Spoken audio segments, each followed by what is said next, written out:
ಮನೆಗ್ ಬಂದಾಗಿಂದ ತವ್ರ ಮನೆಗಳು ಹೋಗಿದ್ದೇ ಕಡಿಮೆ. ಏನಮ್ಮ ಹೀಗೆ ಹೇಳ್ತಿದ್ಯಾ? ನಾನು ಆದಷ್ಟು ಬೇಗ ಬಾ ಅಂತ ಹೇಳ್ತಿದ್ದೀನಿ.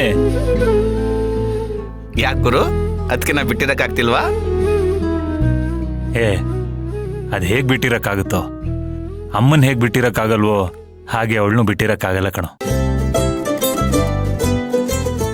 ಓಹೋ, ತುತ್ತ ಮುತ್ತ ನೋಡು ಮೀಟ್ರೋ. ಅರೆ ರಾಧಿಕಾ, ಚಿರು, ಏನ್ ಹೀಗ್ ಸರ್ಪ್ರೈಸ್ ಕೊಟ್ಬಿಟ್ರೆ? ಬನ್ನಿ ಕೂತ್ಕೊಳ್ಳಿ. ಬಾ ಬಾ.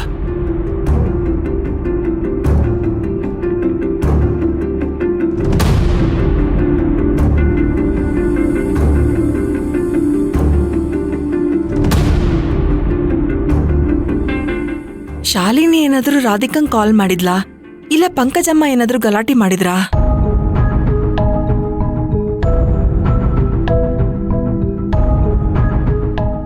ರಾಧಿಕಾ, ಏನಾಯ್ತಮ್ಮ? ಏನೂ ಇಲ್ಲಮ್ಮ. ಅಕ್ಕ, ಅಮ್ಮ ಇವಾಗ್ಲೇ ತಲೆ ಮೇಲೆ ಆಕಾಶ ಬಿದ್ದವಳಂಗ್ ಕೂತಿದ್ದಾಳೆ. ಇನ್ನು ನೀನ್ ಬೇಜಾರಾಗಿದ್ರೆ ಅಮ್ಮನ್ ಕತೆ ಅಷ್ಟೇ.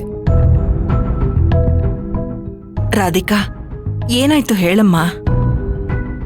ಚಿರು, ಏನಾಯ್ತು ನೀವಾದ್ರೂ ಹೇಳಿ. ರಾಧಿಕಾ ಹೇಳು.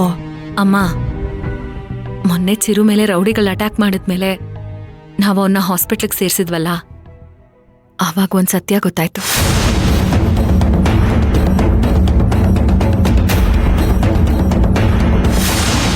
ನೀನ್ ನನ್ ಜೊತೆ ಬಾಳೋದಕ್ಕೆ ಒಪ್ಕೊಳ್ಳಿಲ್ಲ ಅಂದ್ರೆ ನೀನನ್ನ ಜೀವಂತವಾಗಿರೋದಕ್ಕೆ ನಾನ್ ಬಿಡೋದಿಲ್ಲ.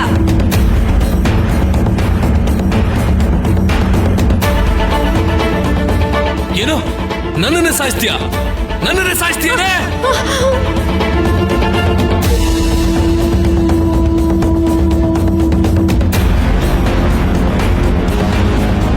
ಆ ರಾಧಿಕಾ ಯಾವತ್ತಿದ್ರು ನನ್ನ ಶತ್ರುನೇ.